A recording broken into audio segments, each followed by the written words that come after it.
Hello! Akala ko nga staycation lang kami. At dahil nga nabalitaan namin sa TV at radyo, ay sa Facebook pala. Mawawalan nga daw ng kuryente sa Lopez at sa mga karatig lugar. Hindi ko nga to pinansin dahil di ba ang sabi ko sa inyo dito lang kami sa bahay. Pero pag may nag-aya, syempre, sasama tayo.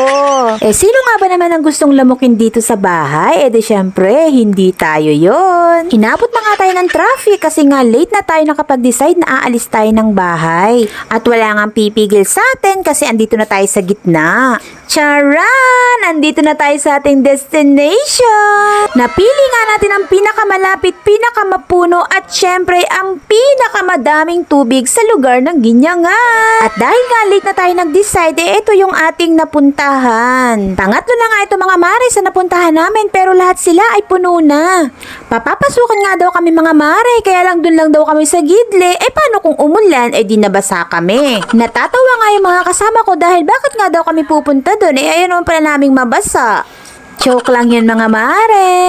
Fast forward nga mga mare dahil banas na kami dito. At eto na nga yung napili namin, may malawak na swimming pool na may lalim nga na 4 feet hanggang 7 feet. Pipiliin mo nga lang kung saan ka fit. Kasi nga baka kagaya ng relasyon nyo after 1 week, unfit. Hala, talampakan pala yun. Maganda nga dito mga mare dahil meron sadyang pambata tapos meron silang jacuzzi. Ipapabuhay ko sana kaya lang brand out nga pala. Mga mare, dito mo yun matatagpuan sa left side.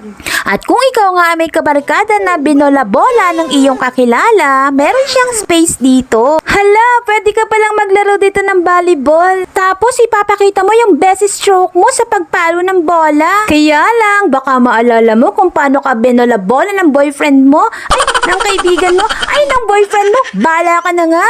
Char! Mga mare, andito tayo sa Yummy Yummy Farm Resort. Hala, pangalan pa lang masarap na. Parang ako. Char! Hala, ang nasa isip mo, lechon. Bad yun. Ayan mga mare, kung gusto mo ring maligo dito sa Yummy Yummy Resort, yum, like me.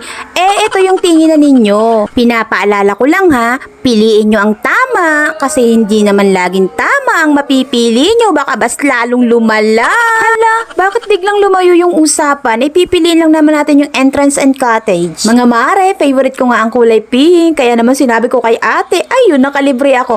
Char! Hindi!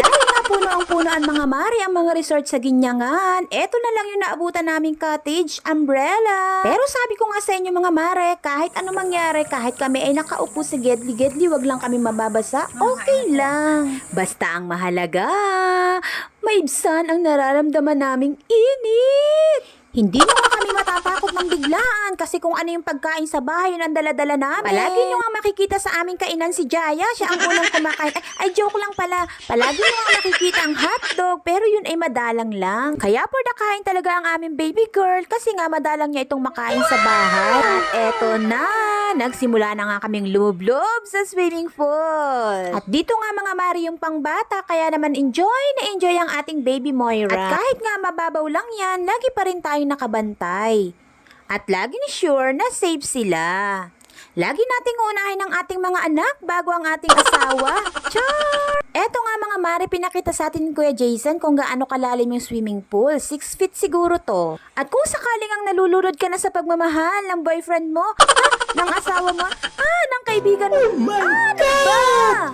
Sa tubig mga mare, meron nga ditong palaruan na pwedeng pagtambayan ng ating mga anak. Sari-sari nga mga mare, meron tayong slides, meron tayong siso, at meron din tayong duyan. Hala, palaruan! Dito mo na naman nga maaalala kung paano kanya pinaglaruan. Char!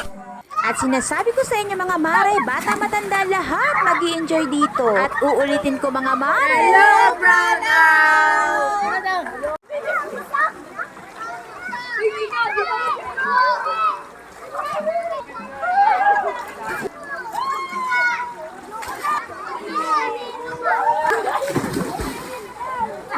Lalo pa nga nag-enjoy si Baby Moira sa paliligo dahil nga dumating din ang mga pinsan niya. Coincidence nga mga mare dahil dito rin sila dinala ng kanilang mga paa. Tuwang-tuwa nga ang tsuhin ko dito dahil nakapaligo siya sa swimming pool.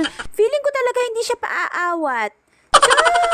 At syempre nga, ang mga mga bata yun. O siya mga mare, kung gusto nyo ring ma-experience ang Yumiyam Resort, punta lang kayo dito sa Ginyangan, Quezon at hanapin nyo ako.